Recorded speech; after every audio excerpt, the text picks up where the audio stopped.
আল্লাহ রাব্বুল আলামিনের বাণী, ফাইন্না মাআল উসরি ইউসরান, ইন্না মাআল উসরি ইউসরা।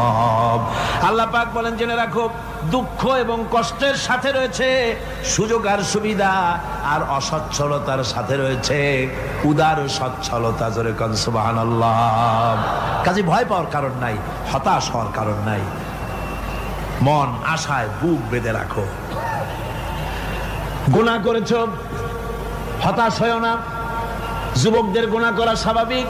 ইউনিভার্সিটির ছাত্র, কলেজের ছাত্র, প্রফেসর, শিক্ষক, অফিসার ঘুষ খেয়েছেন, জিনা করা হয়েছে, মদ খাওয়া হয়েছে, মিথ্যা কথা বলা হয়েছে, যাই কিছু করেন না কেন ভয় পাওয়ার কারণ নাই, নিরাশ হওয়ার কোনো দরকার নাই।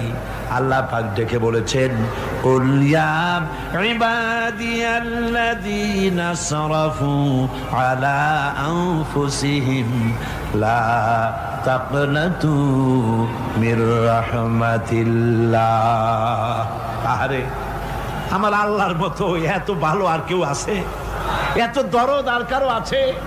আমার আল্লাহ বলেন, ও নবী আপনি শুনায় দেন,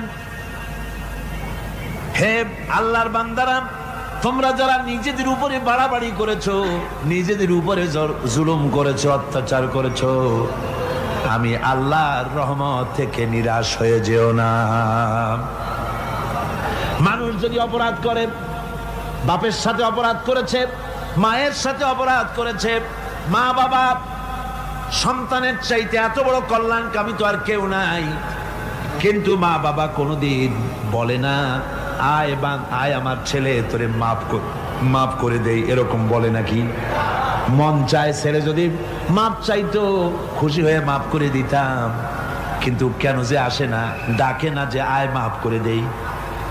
মা বাপ আপনাকে এত ভালোবাসে, সেই মা বাপও আপনাকে বলে না যে আয় মাফ করে দেই। আমার আল্লাহ হচ্ছেন এমন আল্লাহ, আল্লাহ রাব্বুল আলামিন ডাকেন, এ বান্দা খুন করেছিস ফিরে আয়, জিনা করেছিস ফিরে আয়, হত্যা করেছিস ফিরে আয়, চুরি করেছিস ফিরে আয়, কুফরি করেছিস ফিরে আয়, সুদ খেয়েছিস, ঘুষ খেয়েছিস, মদ খেয়েছিস ফিরে আয়। এসে আমার দরবারে চোখের পানি ফেল, আমার দরবারে কাঁদাকাটি কর।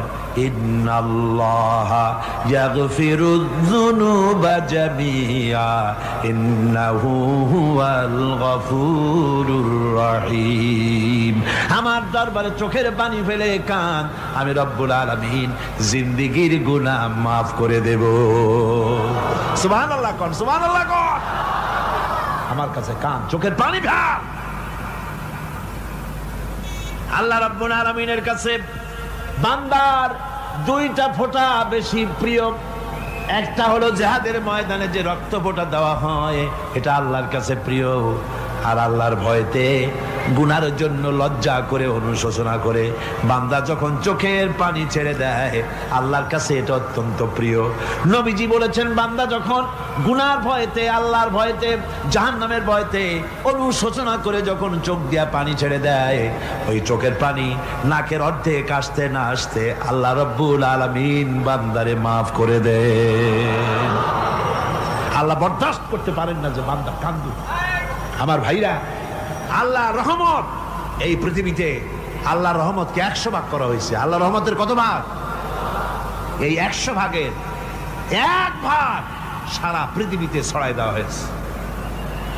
আর 99 ভাগ কার কাছে? আল্লাহর কাছে। 1টা ভাগ দুনিয়া ছড়ানো হয়েছে আদম আলাইহিস সালাম থেকে নিয়ে এই পর্যন্ত, এখান থেকে নিয়ে কিয়ামত পর্যন্ত পৃথিবীতে যত মানুষ আসবে, যত প্রাণী আসবে, তাদের মধ্যে প্রাণী জগতেও গাভী তার বাছুরকে ভালোবাসে ঠিক কিনা, হাতি তার বাচ্চাকে ভালোবাসে ঠিক কিনা, মুরগি তার বাচ্চাকে ভালোবাসে কিনা, প্রত্যেক মাই তার সন্তানকে ভালোবাসে মানুষের মতো। এই ভালোবাসা, স্নেহ, এই মমতা, এই করুণা, এই মহব্বত 1টা ভাগ দুনিয়ায় দেওয়ার পর আপনি আর আমি যতটুকুন ভাগে পেয়েছি সেই মহব্বতে, স্ত্রীর মহব্বতে অস্থির, মায়ের মহব্বতে অস্থির, সন্তানের মহব্বতে অস্থির। এখন চিন্তা করেন, একটা ভাগ সারা পৃথিবীতে বিতরণ করার পর যেটুক পেয়েছি তাতে যদি এত মহব্বত হয়, তাহলে এর 99 ভাগ মহব্বত যে আল্লাহর কাছে জমা আছে, এই বান্দার জন্য তার কত মহব্বত, এই বান্দার জন্য কত করুণা তার, কত মহব্বত তার, কত দয়া তার।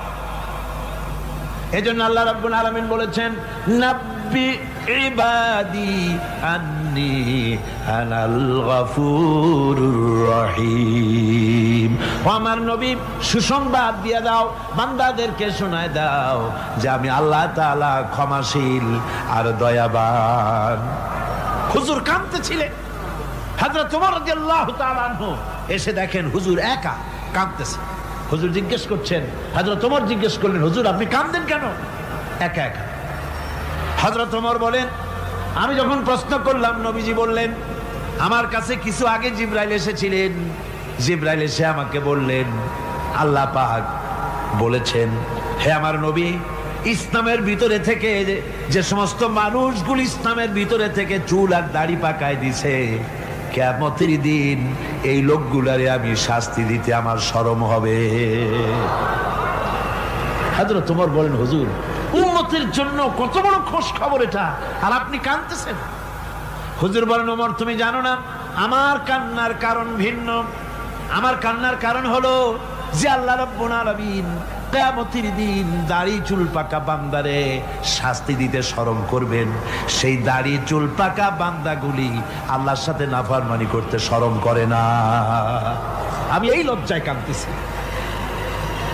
ভাইরা, হুজুর আল্লাহ পাক বলেন, ও আমার নবী, রাতের আধারে যখন একটা বুড়া আমার দরবারে হাত উঁচু করে, একটা বুড়া মানুষ রাতের আধারে যখন আমার দরবারে হাত উঁচু করে আর যখন বলতে থাকে, রব্বুল আলামিন আমার পেছনের জীবনটা বড় খারাপ করেছি, এমন কোনো কাজ জীবনে করি নাই যা তোমার কাছে কিছু দাবি করতে পারি, সব রকমের নাফরমানি করেছি, আজ আমি বুড়া হয়ে গেছি, কামাই করতে পারি না, ছেলে আমাকে চোখে দেখতে পারে না, পুত্রবধূ আমাকে ঘরে জায়গা দেয় না, আমার স্ত্রী আমাকে দেখতে পারে না, রোজগার করতে পারি না, হাঁটতে পারি না, চলতে পারি না, সবার কাছে আমি তিতা হয়ে গেছি, আমি দাঁড়াতে পারি না, কোমরে ব্যথা পাই, হাঁটুতে ব্যথা পাই, চলতে পারি না, কানে শুনতে পাই না, চোখে দেখতে পারি না, আর তোমার কাছে কিছু চাইয়া নেব এমন ভালো কাজও করি নাই। এইভাবে যখন বান্দা কাঁদতে থাকে আমার দরবারে, ও আমার হাবিব আমার রহমতের দরিয়ায় জোশ মেরে যায়, আমার শরম হয় এই বুড়াটারে কেমনে খালি হাতে ফিরাইয়া দেই। সুবহানাল্লাহ, সুবহানাল্লাহ। আমার আল্লাহর এত দয়া, আমার আল্লাহর এত মায়া, এত মহব্বত। আমার আল্লাহ রাব্বুল আলামিন বলেন, ওয়াইযা সালাকা ইবাদি আন্নী ফাইন্নী করিব। ও আমার হাবিব, আমার বান্দা আমার ব্যাপারে প্রশ্ন করে, আমি বান্দার একদম নিকটে। কোরআন শরীফের ভিতরে যত জায়গায় রাসূলকে বলা হয়েছে সুয়ালের কথা, আপনাকে প্রশ্ন করা হয়, আল্লাহ তার জবাব কুল এই কথা বলে জবাব দিয়েছেন। যত জায়গায় সুয়াল এসেছে, যেমন কোরআনে কারীমের মধ্যে আল্লাহ পাক বলেন, ওয়ায়াসআলুনাকা আনিল মাহিদ, মেয়েদের হায়েজ সম্পর্কে জিজ্ঞাসা করা হয়, কুল হিয়া আযা, হে নবী আপনি বলুন। এভাবে করে কুল দিয়ে জবাব দেওয়া হচ্ছে। আবার প্রশ্ন করা হচ্ছে, ওয়ায়াসআলুনাকা আনিল আনফাল, এই গনিমতের মাল সম্পর্কে হুজুর আপনাকে, হে নবী আপনাকে প্রশ্ন করা হয়। আল্লাহ কুল দিয়া জবাব দিলেন, আল্লাহ বলেন আপনি বলেন। ওয়ায়াসআলুনাকা আনিল খামরি ওয়াল মাইসির, আল্লাহ পাক বলেন নবী আপনারে প্রশ্ন করা হয়, কুল ফিহিমা ইসমুন কাবীর, আল্লাহ কুল দিয়া বললেন তুমি বলো। আবার বলা হলো, ওয়ায়াসআলুনাকা আনিল আহিল্লা কুল হিয়া মাওয়াকিতু লিন্নাস, ও নবী আপনাকে প্রশ্ন করা হয় চাঁদের ক্রমবর্ধমান এবং ক্রমহ্রাস। এই যে বাড়ে আর কমে, পূর্ণিমা হয়, অমাবস্যা হয়, কেন হয়? আপনি বলুন। কুল, আপনি বলেন। এটা আমি অর্থ এবং সময়, বছর আর দিন গণনা করার জন্য পৃথিবীবাসীদের জন্য বিনা পয়সায় একটা ক্যালেন্ডার বানাইয়া আকাশে ঝুলাই রেখেছি। এভাবে যত জায়গায় এসেছে আপনাকে প্রশ্ন করা হয়, তত জায়গায় আল্লাহ জবাব দিয়েছেন। কুল, আপনি বলেন। গোটা কোরআন শরীফের ভিতরে এই একটি মাত্র জায়গা যেখানে বলা হয়েছে আপনাকে প্রশ্ন করা হয়। আল্লাহ এখানে বলতে পারতেন কুল, আপনি বলেন, আল্লাহ তোমাদের নিকটবর্তী, এভাবে জবাব হয় নাই। এটা কায়দাটা হলো এই, আল্লাহ বলতেছেন ওয়াইজা সালাকা ইবাদি, ও আমার নবী, প্রশ্ন তো আমার বান্দারা আমার ব্যাপারে করেছে, এবার আপনার জবাবের কোনো দরকার নাই। প্রশ্ন আমার ব্যাপারে, আমি নিজে জবাব দিয়ে দেই। ফা ইন্নী কারীব, ও বান্দা, আমার ব্যাপারে প্রশ্ন করেছিস, জবাব আমি দেই, আমি তোর সবচাইতে বেশি নিকটে। সুবহানাল্লাহ। কত নিকটে? وَنَحْنُ أَقْرَبُ إِلَيْهِ مِنْ حَبْلِ الْوَرِيدِ। তোর যে রগ, এই শাহরগের চাইতেও আমি তোর বেশি কাছে। সুবহানাল্লাহ। আমারে ডাক, আমারে ডাক, কলিজা দিয়া ডাক, অন্তর দিয়ে ডাক। মনের থেকে মানুষ যদি ডাকে, মুখের ডাক আর মনের ডাক এক জিনিস নয়। দিল সে জুবাত নিকলতি হ্যায়, असर रखती है पर नहीं मगर ताकते परवाज रखती है। दिल থেকে যে কথা বেরোয় তা প্রভাব বিস্তার করে, ডানা নাই কিন্তু ওড়ার ক্ষমতা রাখে। মনের কথাই ভিন্ন। মন থেকে, দিল থেকে, কলিজা থেকে, অন্তরের গভীর কন্দর থেকে মুহাব্বতের সাথে কেউ যদি একবার বলে আল্লাহ, বলেন আল্লাহ, আল্লাহ, আল্লাহ, আল্লাহ রাব্বুল আলামিন বলেন, অন্তরের অন্তঃস্থল থেকে একটি বার যদি বান্দা বলেন আল্লাহ, আল্লাহ বলেন 70 বার সাড়া দিয়া জিজ্ঞেস করি, বান্দা কি চাও, আমি তোমার কাছে আছি। সুবহানাল্লাহ। আমি তোর একদম কাছে, কি চাস বল, বল আমার কাছে। এমন দয়াবান, এমন মেহেরবান, এমন আল্লাহ আমাদের। সে আল্লাহ রাব্বুল আলামিন তিনি বলছেন وَقَالَ رَبُّكُمْ উদউনি আস্তাজিব লাকুম। তোমাদের রব বলেছেন আমারে ডাকো, আমি আল্লাহ ডাকের সাড়া দিয়া দেব। সুবহানাল্লাহ। কারে ডাকতে হবে? কারে ডাকতে হবে? এই বিশাল জনসমুদ্র একযোগে চিল্লা এখন কারে ডাকতে হবে? কোন পীর সাহেবকে নয়, আল্লাহর কসম কোন খাজা বাবাকে নয়, ডাকতে হবে কারে? চিল্লা এখন কারে? ওয়াকালা রাব্বুকুম উদউনি, তোমার রব তোমাকে বলতেছে আমারে ডাকো, আস্তাজিব লাকুম, আমারে ডাকবে আমি সাড়া দিয়ে দেব। সুবহানাল্লাহ। আল্লাহকে ডাকেন। কি চাই আপনার বলেন, কি চাই? আল্লাহর কাছে চান, আল্লাহ দিয়ে দিবেন। দেওয়ার জায়গা আল্লাহর কাছে চাইবেন, আল্লাহ দিবেন। দেওয়ার জায়গা, চাওয়ার জায়গা হলো সেজদায় পড়ে যাবেন। আমার ভাইয়েরা, জায়গাটা চিনায় দিলাম। মাজারে যাওয়া লাগবে না, কবরে যাওয়া লাগবে না। 2 রাকাত নামাজ পড়ে সেজদায় পড়ে গিয়া যত বিপদ আছে, মুসিবত আছে, সেজদার মধ্যে চোখের পানি ছেড়ে দেন আর কেন্দে কেন্দে জীবনের কথা বলেন। আল্লাহ রাব্বুল আলামিন আপনার আওয়াজ শুনবেন আর দোয়া কবুল করে নিবেন। কাঁদতে হবে আল্লাহর কাছে। কার কাছে? আল্লাহর কাছে। সুম্মা ইস্তাগফিরুল্লাহ, আর এরপরে সে যদি আমি আল্লাহর কাছে ক্ষমা চাই, ইয়াজিদিল্লাহ গফুরার রহিমা, সে আমি আল্লাহকে গফুর এবং রহিম হিসাবে পাবে। সুবহানাল্লাহ। আল্লাহকে গফুর এবং রহিম হিসাবে পাওয়া যাবে। সব আল্লাহকে বলতে হবে, গুনাহ মাফ চাইতে হবে। এই জন্য হুজুর সাল্লাল্লাহু আলাইহি ওয়াসাল্লাম দৈনিক 100 বার তওবা করতেন। কোন হাদিসে আছে 70 বার, কোন হাদিসে আছে 100 বার তওবা করতেন। নামাজের পরে তো প্রত্যেক নামাজই পড়তেন হুজুর, সালাম ফিরাতেন আর সাথে সাথে বলতেন আল্লাহু আকবার, আস্তাগফিরুল্লাহ, আস্তাগফিরুল্লাহ, আস্তাগফিরুল্লাহ।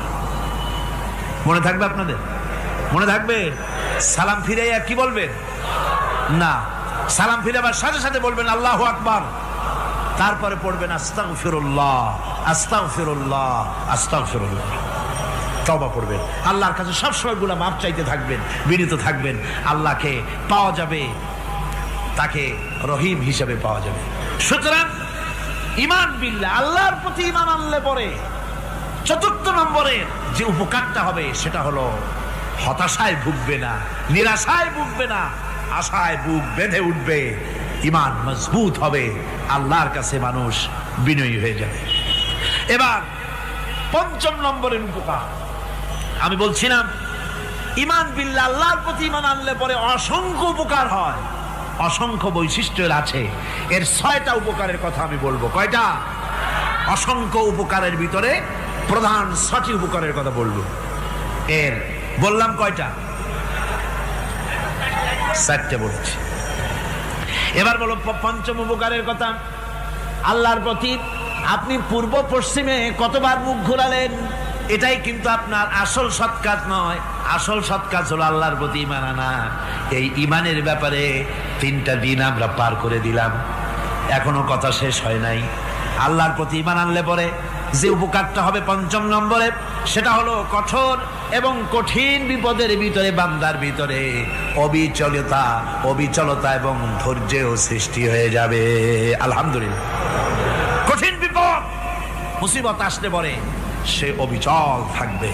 সারা দুনিয়ার বিপদ আপদ, শত্রুতা, দুঃখ, কষ্ট, মুসিবত, জুলুম, নির্যাতন সবকিছু পাহাড়ের মতো উঁচু হয়ে তাকে ঘিরে ফেলবে, কিন্তু তাকে এক চুলও নাড়াতে পারবে না। আলহামদুলিল্লাহ। সারা পৃথিবী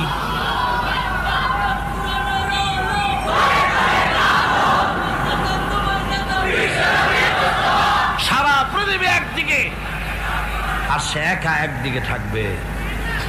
বিরোধিতা তো হবেই, বিপদ তো আসবে। কবি বলতেছেন, সাথে জাকা রহা হ্যায় अज़ल से ता इमरोज, सते जाका रहा है अज़ल से ता इमरोज, चरागे मुस्तफावी से शरारे बुलहबीस। সে আবহমান কাল থেকে শুরু করে মুস্তাফা সাল্লাল্লাহু আলাইহি ওয়াসাল্লামের দীপ শিখার সাথে আবু জাহেল, আবু লাহাবের অগ্নিস্ফুলিঙ্গের টক্কর লেগেই আছে। রাসূলুল্লাহ আল্লাহর দেওয়া এই বিধান, এই দ্বীনের বাতিটা টিম টিম করে চলেছে। আর গর্কি, টর্নেডো, হাজার হাজার মাইল বেগে হেরিকেন এসেছে, গর্কি এসেছে, টর্নেডো এসেছে, টাইফুন এসেছে, কিন্তু এই আলো নিবাইতে পারে নাই। সুবহানাল্লাহ। এই আলো নিবাতে পারে নাই। এই শত্রুতা চিরকালের, নিবাতে পারবে না। কারণ হচ্ছে আল্লাহ রাব্বুল আলামিন বলেছেন, ইউরিদুনা লিইউতফিউ নূরাল্লাহি বিআফওয়াহিহিম ওয়াল্লাহু মুতিম্মু নূরিহি ওয়ালাউ কারিহাল কাফিরুন। ওরা চায় মুখের ফু দিয়ে আমার আলোকে নিভিয়ে দেবে, কিন্তু আমি আমার আলোকে পূর্ণতা দান করব। তাতে কাফের বেঈমানদের কলজায় যত জ্বালা যন্ত্রণা হোক, আমার দ্বীন কেউ মিটাই দিতে পারবে না। সুবহানাল্লাহ। সুতরাং বিপদে অবিচলতা আসবে, সে অটল হবে, মজবুত হবে। কোরআনে কারীম বলতেছে, ওয়া কাযালিকা জাআলনা লিকুল্লি নাবিয়্যিন আদুওয়াম মিনাল মুজরিমিন। এই পৃথিবীতে এমনি করে আমি সকল নবীদের শত্রু বানিয়েছি, সব পাপিষ্ঠ অপরাধীদেরকে। নবীদের সাথে বিরোধিতা করেছে কারা? পাপিষ্ঠরা, অপরাধীরা। আজও খুঁজে দেখেন, আজও ইসলামী আন্দোলনের বিরোধিতা যারা করে সবগুলি কি? পাপিষ্ঠ। সত্য কি না কর? ইসলামী আন্দোলনের বিরোধিতা যারা করে হিসাব করে, চোখ দিয়ে তাকায় দেখেন, খুঁজে দেখেন তাদের নামগুলি। মদখোর, জিনাকার, বদমাশ, চোর, হাইজাকার, বেনামাজি, লুটেরা, মিথ্যাবাদী, সবচাইতে সমাজের নিকৃষ্ট লোকগুলি ইসলামের বিরুদ্ধে করে।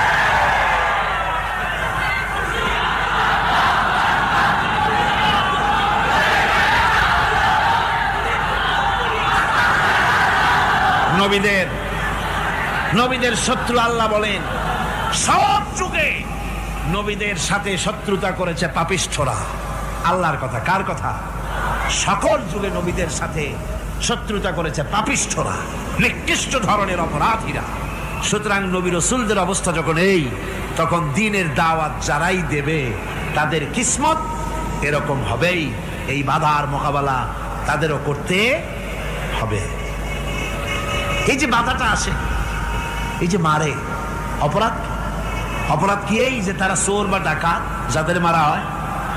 আল্লাহ রাব্বুল আলামিন বলেন অপরাধ হলো ওয়ামা নাকামু মিনহুম ইল্লা আইয়ুমিনু বিল্লাহিল আজিজিল হামিদ। অপরাধ হচ্ছে ইমানদার লোকদের উপরে নির্যাতন চালিয়েছে, অন্য কোনো কারণে নয়। কারণ একটাই, তারা আল্লাহর জমিনে আল্লাহর দ্বীন প্রতিষ্ঠা করতে চেয়েছে, আর কোনো অপরাধ না। জমিন আল্লাহর, জমিন কার? এই বিশাল জনসমুদ্র গর্জে উঠুন একযোগে, বলুন জমিন কার? আইন চলবে কার? এখানেই সংঘর্ষ বেঁধেছে আবহমান কাল ধরে। মানুষ অত্যাচারিত হয়েছে, সাহাবায়ে কেরাম অত্যাচারিত হয়েছেন। বুখারী শরীফের হাদিসে এসেছে রাসূল করিম সাল্লাল্লাহু আলাইহি ওয়াসাল্লামের কাছে হযরতে খাব্বাব গিয়ে উপস্থিত হয়েছিলেন। হযরতে খাব্বাব বলেন, হাদিসটা এভাবে লেখা হয়েছে বুখারীতে, ওয়ান খাব্বাব বিন আরিদ রাদিয়াল্লাহু তাআলা আনহু قال شكونا إلى رسول الله صلى الله عليه وسلم وهو متوسد بردة له في ظل الكعبة। রাসূলুল্লাহর কাছে গেলাম, কাবা শরীফের কাছে গিয়া দেখি নবীজি একটা চাদর গায়ে দিয়ে তিনি আরাম ফরমাচ্ছিলেন কাবা শরীফের ছায়ায়। সেখানে গিয়ে বললাম, আলা তাস্তানসিরু লানা আলা তাদউ লানা ইয়া রাসূলুল্লাহ, হে আল্লাহর রাসূল, আপনি কি আমাদের জন্য আল্লাহর কাছে দোয়া চাইবেন না? আপনি কি আল্লাহর কাছে আমাদের জন্য সাহায্য চাইবেন না? আমাদের লোকগুলিকে, মুসলমানগুলিকে মারতে মারতে তো শেষ করে ফেলে দিল।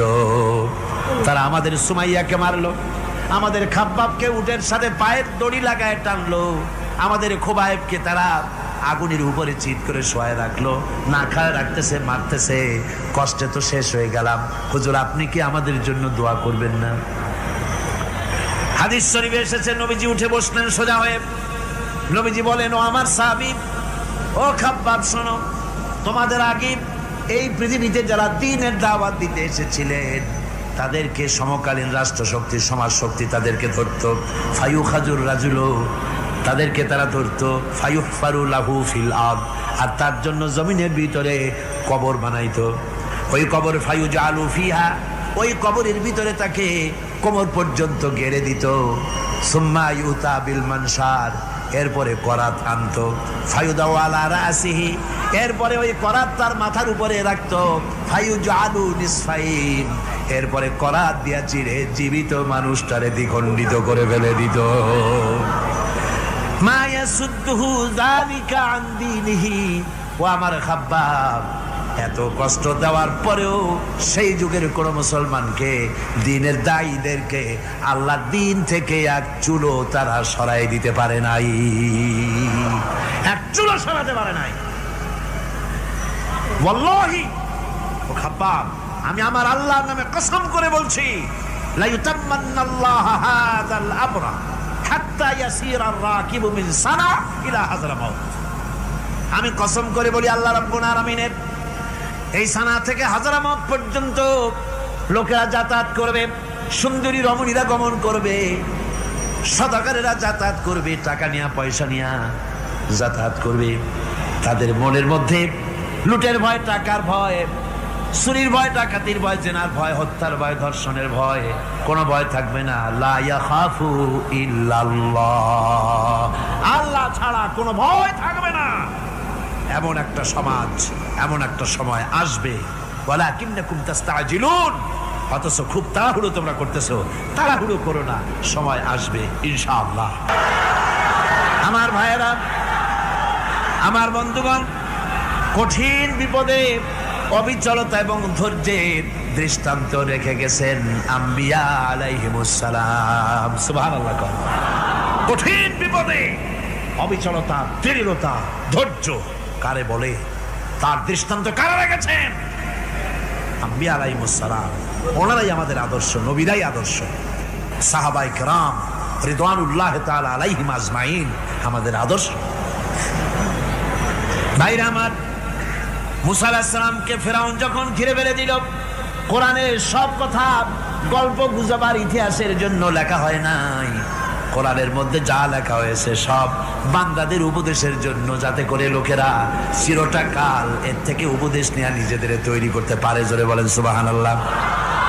মুসা আলাইহিস সালামের কথা আল্লাহ বলেন, ফেরাউন তাকে ঘিরে ফেলে দিল, পালাবার রাস্তা নাই। ফালাম্মা ترى الجمعان قال أصحاب موسى إنا لمدركون। মুসা আলাইহিস সালামের উম্মতেরা বললেন, হে মুসা, পাকড়াও হয়ে গেছি, পালাবার রাস্তা নাই।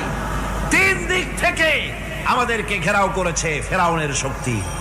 সামনে কি? দরিয়া, আর তিন দিকে কি? ঘেরাও আন্দোলন। পালাবার পথ নাই, পালাবার পথ নাই। সারাশি আক্রমণ, ঘেরাও আন্দোলন। এই যে ঘেরাও টেরাও তো আজকে নতুন নাই, ঘেরাও আসছে অনেক আগের থেকে। আসলে কথা বুঝতে পেরেছি। মাইক না থাকলে আমি কি করবো কোন? আজকে এরকম হচ্ছে কেন?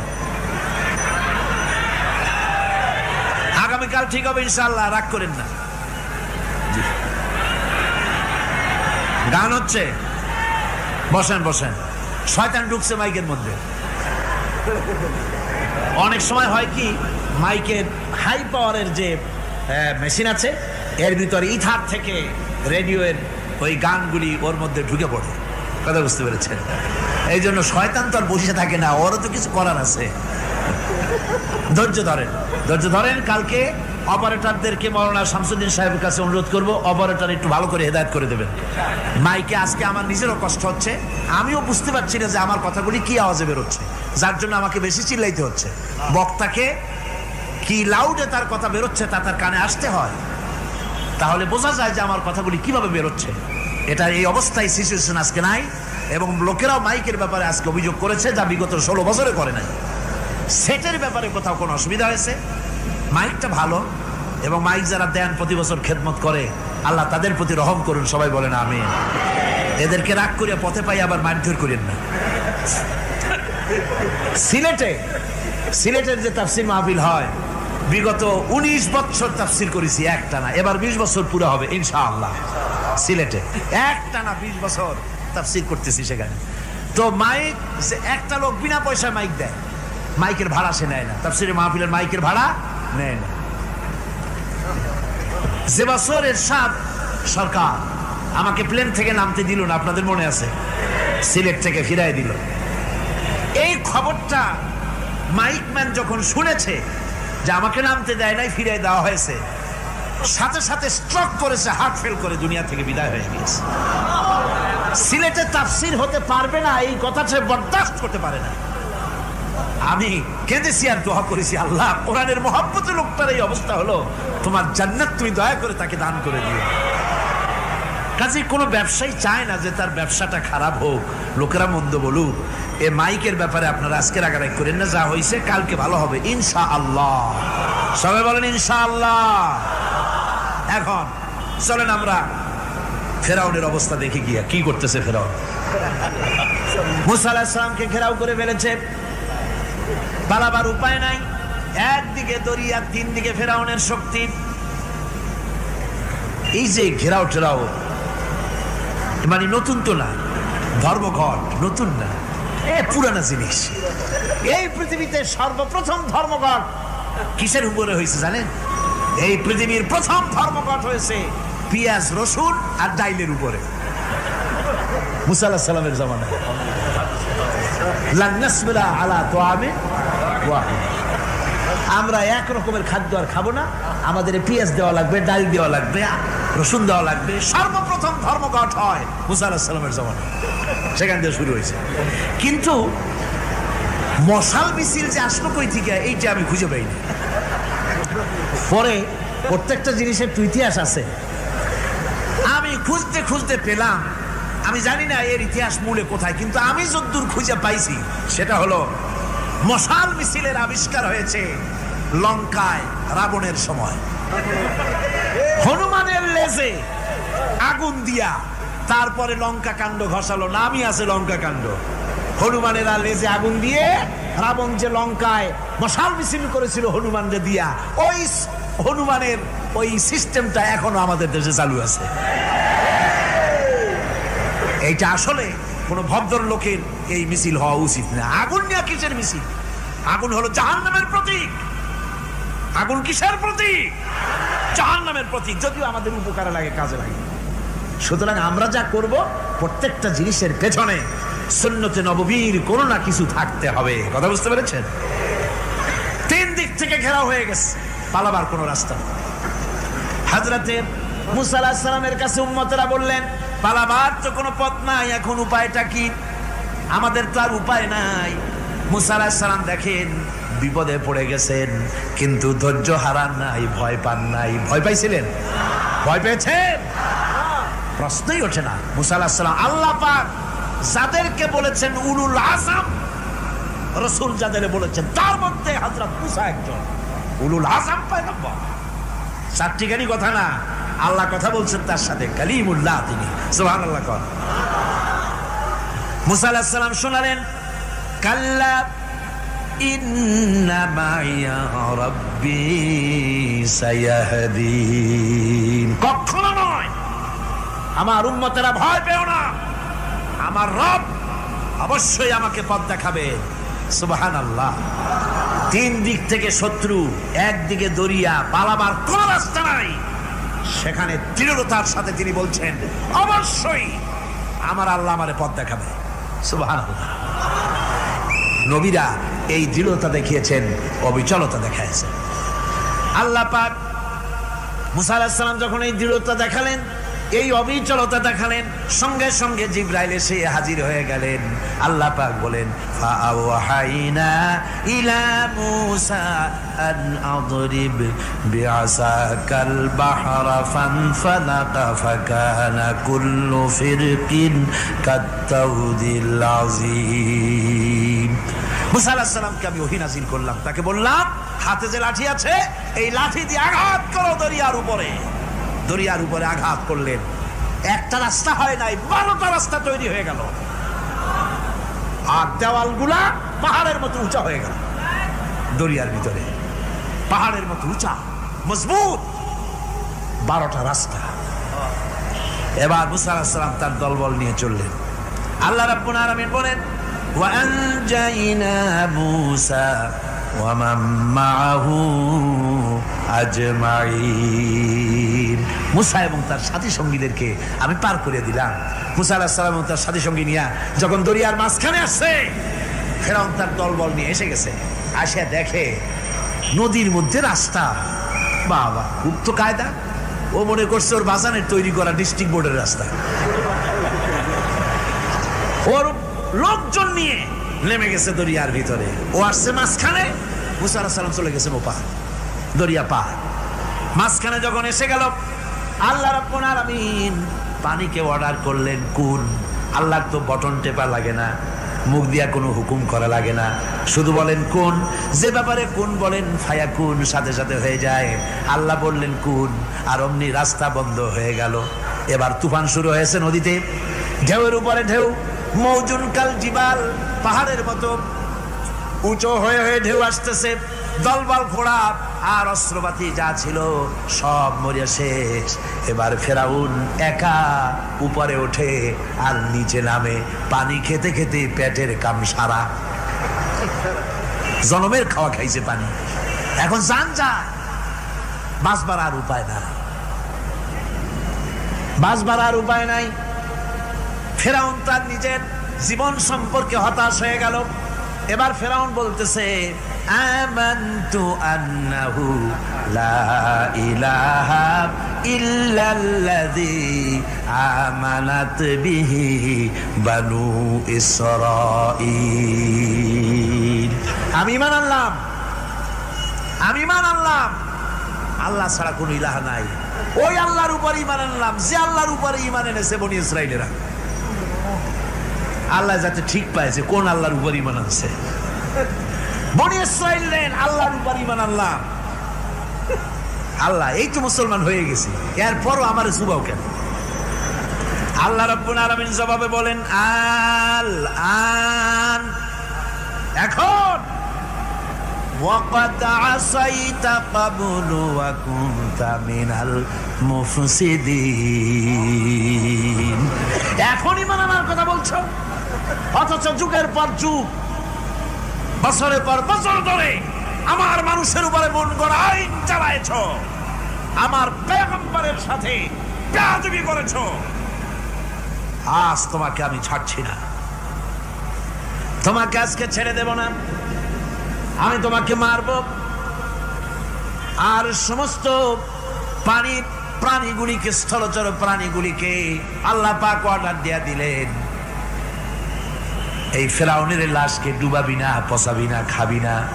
আল ইয়াউমা নুনাজ্জিকা বিবাদানিক, আমি তোমার শরীরে বাঁচায় দেব। পোকে খাবে না, পানিতে পচবে না, মাছে খাবে না, কুমিরে খাবে না, দুনিয়ার কোনো পশুতে খাবে না। আমি তোরে শুটকি বানাইয়া রাখবো, যাতে করে দুনিয়ার সমস্ত ফেরাউন যত যুগে যুগে আসে তোরে দেখে যেন হেদায়েত নিতে পারে। ফেরাউনকে আল্লাহ শুটকি বানায় রাখছে। আমি ফেরাউনদের লাশ দেখেছি ব্রিটিশ মিউজিয়ামে। ফেরাউন তো একটা না, অনেকগুলা। আসলটারে অবশ্য দেখিনি। ব্রিটিশ মিউজিয়ামে ওই ফেরাউনগুলার লাশ যখন অসুবিধা হয়, মমিগুলি, তখন ইংল্যান্ডে নিয়ে যায় চিকিৎসা করাবার জন্য। চোখ টোক আছে গর্তের ভিতরে, তারপরে চামড়া টামড়া হাড়ের সাথে মিশানো, ওইভাবে চেহারা দেখলে মনে হয় যে সত্যি ফেরাউনিগুলো। আর ব্রিটিশের কাম মিশর থেকে না আনছে এমন কোনো জিনিস নাই। আমি সেখানে এক বক্তৃতা বলছিলাম, আপনারা এদের এখন সভ্য, এদের এখন ভদ্র, এরা হলো ইন্টারন্যাশনাল চোর। ওরা সারা দুনিয়া চুরি করেছে। লন্ডনে বক্তৃতা করেছি, সারাটা দুনিয়া চুরি করছে, আমাদের দেশকে শোষণ করেছে। এই বিশাল ভূভাগকে শোষণ করে ইংল্যান্ডের দ্বীপটাকে তারা সাজাইছে। তারা ময়ূর সিংহাসনের, শাহজাহানের ময়ূর সিংহাসনের ময়ূরের বাম চোখে কোহিনূর মণি লাগাইছিলেন। শাহজাহান ময়ূরের ডান চোখে কোহিনূর মণি লাগায় নাই। কোহিনূর মণির অনেক দাম, আমি দেখে এসেছি মণি। এখন সেটা কুইন এলিজাবেথের মুকুটে শোভা পাচ্ছে। সেই মণি এমনি বলে প্রবাদে 7 রাজার ধন 1 মাণিক্য, বলেন এরকম অনেক দাম।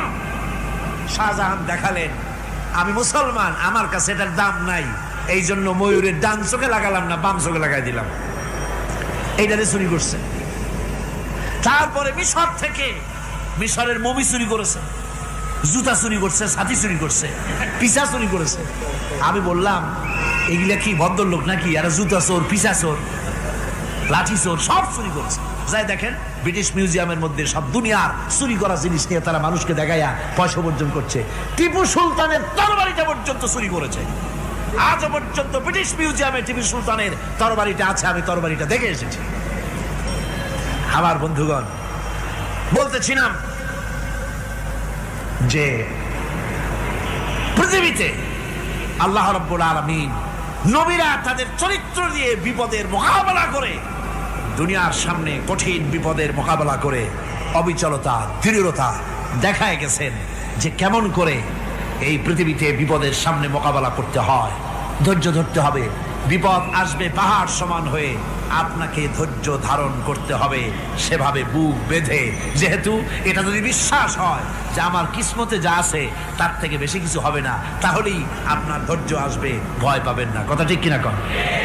এবারে হযরত হুদ আলাইহিস সালাম সম্পর্কে আল্লাহ রাব্বুল আলামিন বলেন, হযরত হুদকে যখন ষড়যন্ত্র হলো, কাফির বেঈমানেরা তাকে মেরে ফেলার জন্য যখন সরকারি ষড়যন্ত্রে লিপ্ত হয়ে গেল, হযরত হুদ সমাজের এই চ্যালেঞ্জের মোকাবেলা করলেন।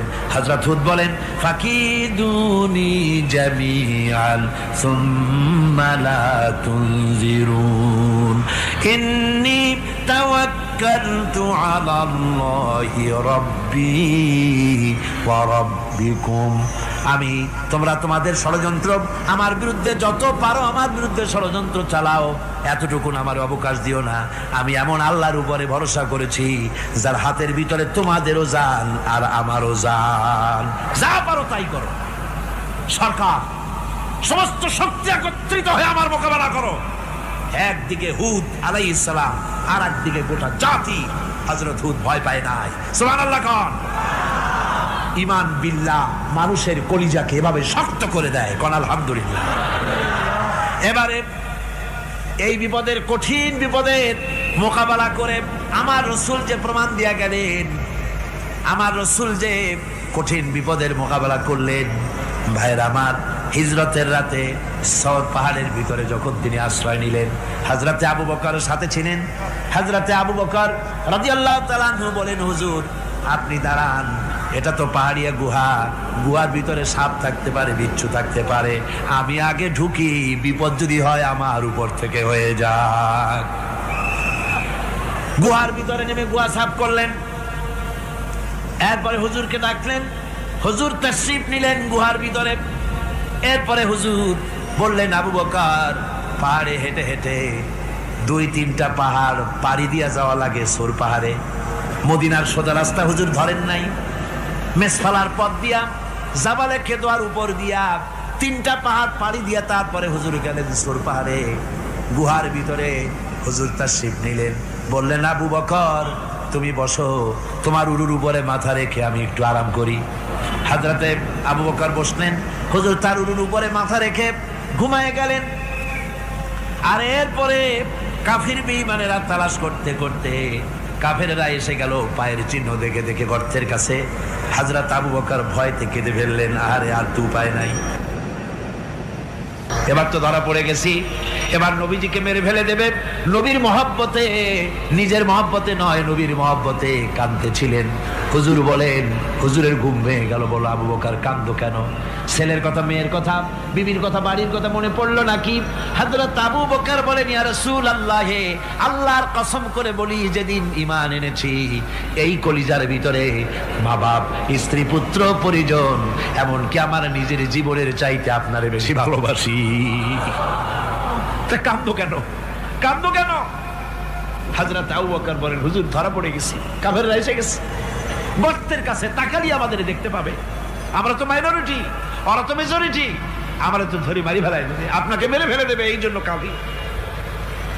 আল্লাহ রাব্বুল আলামিন, হুজুর তখন কি দৃঢ়তা, কি অবিচলতা, কি ধৈর্যের পাহাড় সম মনোবৃত্তি তখন দেখালেন। আল্লাহ কোরআন শরীফে চিরকাল যাতে মানুষেরা হেদায়েত নিতে পারে সেজন্য হুজুরের কথা উঠায় দিলেন কোরআনে। আল্লাহ পাক বলেন, ইযহুমা ফিল গার ইয ইয়াকুলু লিসাহিবিহি লা তাহজান ইন্নাল্লাহা মা'ানা। ও বন্ধু, ভয় পেও না, আল্লাহ আমাদের সাথে আছেন। সুবহানাল্লাহ কোন। আল্লাহ আমাদের সাথে আছেন। আমরা মাইনরিটি নই, আমরাই মেজরিটি। আল্লাহ আছে আমার সাথে, ভয় পাওয়ার কোনো কারণ নাই। সুবহানাল্লাহ।